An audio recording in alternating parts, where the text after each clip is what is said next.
Hola queridos, qué gustazo, qué alegría saludarlos este viernes 6 de septiembre. Gracias a Dios que es viernes, estamos en la serie Esther. Para esta hora he llegado. El devocional de hoy se titula Del llanto a la sonrisa. Mi querido hermano, Dios puede transformar tu tristeza en gozo. Él puede transformar tu dolor en alegría, tu tragedia en bendición, tu llanto, tu angustia, tu depresión, tu lamento. Él lo puede transformar en canciones de gozo, de regocijo, de paz, tu depresión en propósito. Dios se especializa en hacer eso. Dios le encanta hacer eso. Dios está en el negocio de hacer eso, de transformar nuestras tragedias en bendiciones. El día de hoy vamos a aprender esto y vamos a aprender también cómo le hace Dios para hacer eso y cómo le hacemos nosotros para experimentar esa transformación. En cuestiones literarias se llama esa peripecia. Una peripecia es cuando el destino de una historia parece trágico, pero algo ocurre que se voltea la tortilla y se convierte en una felicidad, en gozo, en alegría, en victoria. Parece que iba al fracaso y se convierte en gozo y alegría. Vamos a continuar leyendo Esther 8, no sin antes orar. Gracias, Padre Santo, porque tú transformas nuestra tristeza en gozo, nuestro llanto en alegría, Señor, nuestro lamento en danza. Te agradecemos, Padre Santo, por el poder que tienes para hacer eso y el amor que muestras para tus hijos, Señor. Y transformas situaciones terribles en bendiciones por tu gracia maravillosa. Permítenos entender esto y experimentarlo en nuestra vida. En el nombre santo de Jesús. Amén. Amén, mis amados hermanos. Voy a saltarme unos cuantos versículos de Esther para ir al final del capítulo 8. Ahora no nos los vamos a saltar del todo. Mañana y pasado mañana los vamos a estar estudiando. Y les cuento de una vez por qué, así entre paréntesis. Hay una pregunta aquí honestamente complicada. Resulta que la manera como los judíos se van a defender y la manera como Dios va a salvar a su pueblo incluye violencia, incluye guerra.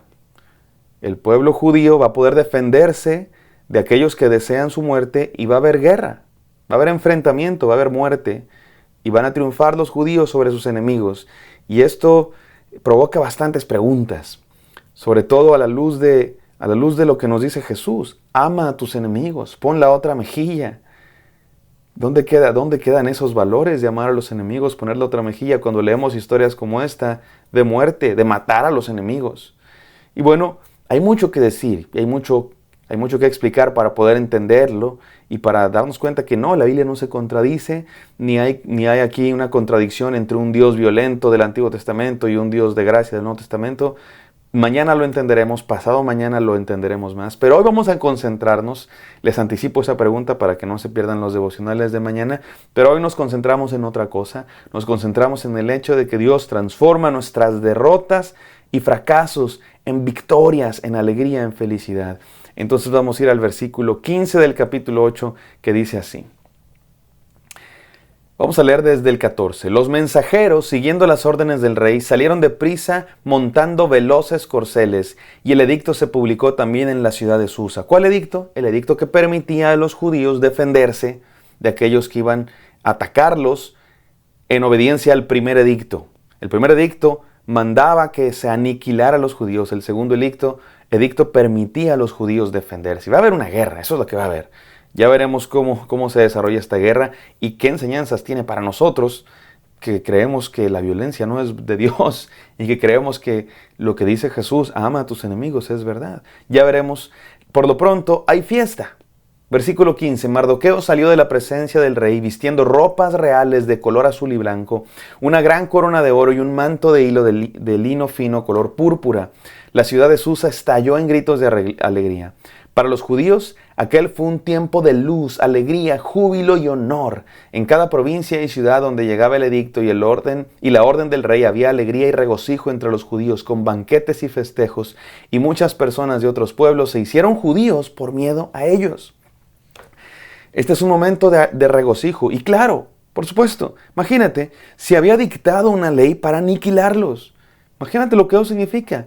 De pronto tú ves en las noticias y ves en todas partes carteles que dicen, el próximo mes, en tal día, será permitido, no solo permitido, se ordena que se destruya a los judíos. ¿Te acuerdas que ese día fue de tristeza, de llanto, de clamor a Dios? ¿Qué está pasando?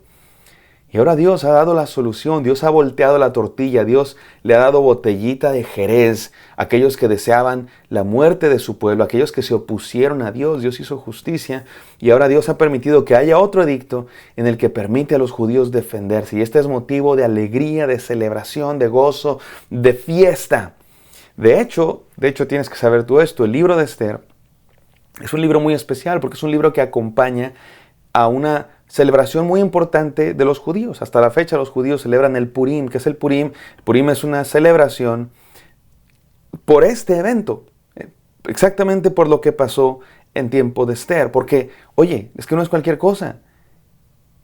La existencia del pueblo judío pendía de un hilo, dependía de lo que pasara en esta historia. Iban a aniquilar a todos los judíos, iban a desaparecer por completo. No solo los de Persia, sino los de todo el imperio, incluyendo Jerusalén, incluyendo los que habían regresado a reconstruir el templo, reconstruir las murallas. Iban a ser destruidos todos. Es una cosa muy grave. Pero Dios está al control de la situación. Dios está actuando detrás de todos estos hechos trágicos, terribles, violentos. Dios está ahí y Dios permite que su pueblo sobreviva. Y esta es una fiesta judía. Piensa tú en cualquier fiesta que celebremos, fiestas nacionales de la independencia, fiestas de nuestra fe cristiana, la Navidad, Semana Santa. Detrás de cada fiesta hay una narrativa, hay una historia, hay un contexto.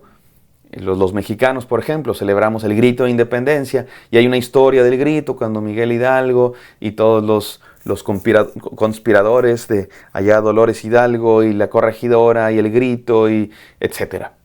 Y por supuesto Navidad, no sabemos la historia de Navidad, Jesucristo naciendo en Belén, en un establo, fue puesto en un pesebre y los pastores y los ángeles, etc. Detrás de cada celebración hay una historia.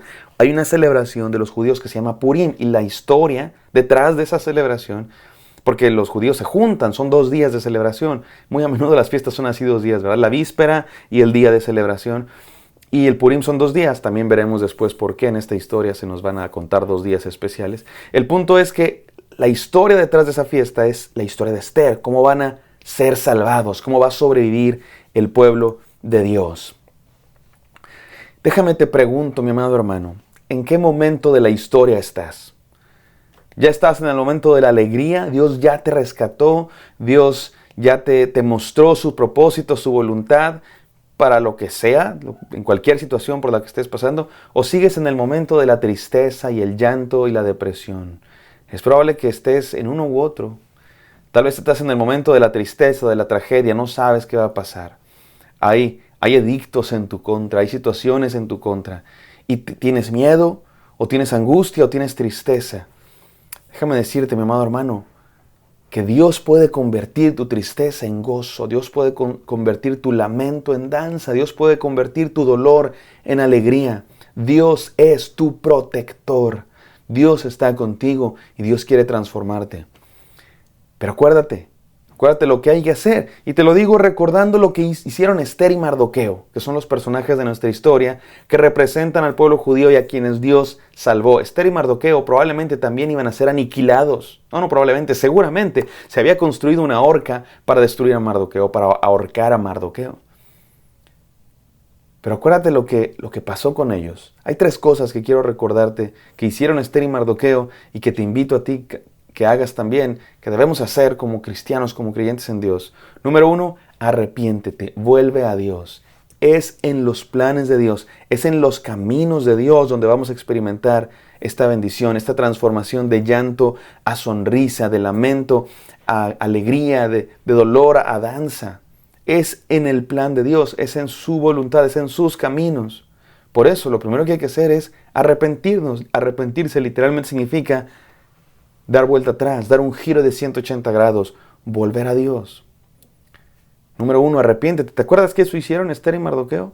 Sobre todo Mardoqueo y el pueblo de Dios se vistieron de cilicio y ceniza. Ayunaron delante de Dios en señal de arrepentimiento. Número 2, identifícate con Dios. Me encanta, me gusta esta manera de decirlo, identifícate con Dios, porque fue precisamente el punto de quiebre, fue precisamente la negativa de identificarse como judíos a identificarse como judíos. Me explico. El punto de quiebre para Esther y Mardoqueo fue cuando dejaron de esconder que eran judíos, dejaron de esconder que eran del pueblo de Dios. ¿Se acuerdan que así empezó la historia? Esther y Mardoqueo no decían que eran del pueblo de Dios.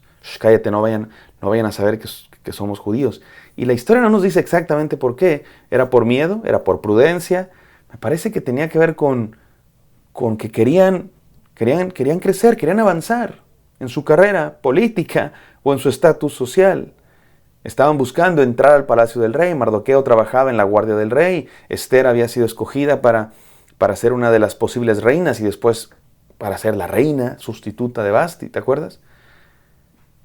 Pero cuando llegó el problema de la historia, un edicto que mandaba matar a todos los judíos, Esther y Mardoqueo tuvieron que tomar una decisión. ¿Nos seguimos escondiendo? ¿Seguimos callando? ¿O nos identificamos con el pueblo de Dios? Y fue cuando se identificaron como creyentes en Dios, como pueblo de Dios, cuando la situación comenzó a cambiar, cuando se empezó a voltear la tortilla, cuando se empezó a revertir el destino, la historia de destrucción en danza. Y para Amán fue lo mismo. Mientras se siguió identificando como Amán Agageo, y eso de Amán Agageo no es que esté mal ser de esa nacionalidad o de esa herencia. No, el problema era lo que representaba estar en contra de Dios. Eso es lo que representaba ser agageo, amalecita. Representaba ser enemigo de Dios, así de sencillo. Y mientras Amán se identificaba como enemigo de Dios, su destino fue la destrucción. Mientras Mardoqueo y Esther se identificaron con Dios, que tiene que ver con fe, con creer en Él. Porque ser del pueblo de Dios va mucho más allá de la sangre o la herencia que tienes. Tiene que ver con creer en Dios. De hecho, aquí se nos dice que muchos se hicieron judíos. ¿Cómo que se hicieron judíos? Creyeron, vieron el poder de Dios y quisieron creer en ese Dios. Tenían otra herencia, tenían otra cultura, pero se hicieron pueblo de Dios porque creyeron en Dios. Identifícate con Dios. Número 1, arrepiéntete. Número 2, identifícate con Dios. Y número 3, arriésgate. Haz lo que te toca. Esther, sobre todo, se arriesgó. ¿Te acuerdas lo que dijimos? Si perezco, que perezca, dijo. Me encanta esa actitud que también vemos en otros personajes de la Biblia como Daniel y sus amigos que decían, no vamos a desobedecer a Dios. Cuando el rey les decía, inclínense ante los dioses, adoren otros dioses o los echo al horno de fuego. ¿Y qué dijeron aquellos? No vamos a adorar a tus dioses porque servimos a Dios. Y Dios nos puede librar del horno de fuego, pero si no nos libra, tampoco adoraremos a nadie más que a Dios. Porque a Dios no le servimos cuando nos salva. O si nos bendice, entonces te sigo. No. La decisión de servir a Dios es, aunque no me vaya bien, voy a servir a Dios. Aunque no vea la luz al final del túnel, voy a servir a Dios. Porque no le sirvo por interés, le sirvo por lo que Él ya ha hecho por mí. Arriésgate, mi querido hermano. Haz lo que te toca, cumple tu misión. ¿Quieres ir del llanto a la sonrisa, del lamento a la danza, de la tristeza a la alegría, del dolor al gozo? Arrepiéntete, identifícate con Dios y arriésgate. Vuelve a Dios, mi hermano, cree en Él y haz lo que te toca. Vamos a orar. Gracias, Padre Santo, por este devocional. Gracias por tu bendición diaria, Padre mío. Permítenos también, Señor, ver la luz una vez más, ver un nuevo amanecer después de la noche oscura, Señor, volver a cantar alabanzas después del llanto. Permítenos volver a bailar de alegría, Señor, después del lamento, la tristeza, el llanto, el dolor. Permítenos, Señor, arrepentirnos, volver a ti, identificarnos contigo y hacer lo que nos toca. En el santo nombre de Cristo Jesús oramos. Amén. Amén, queridos. Espero que esto haya sido de bendición para ustedes. Me encantaría encontrarlos el día de mañana. Bendición.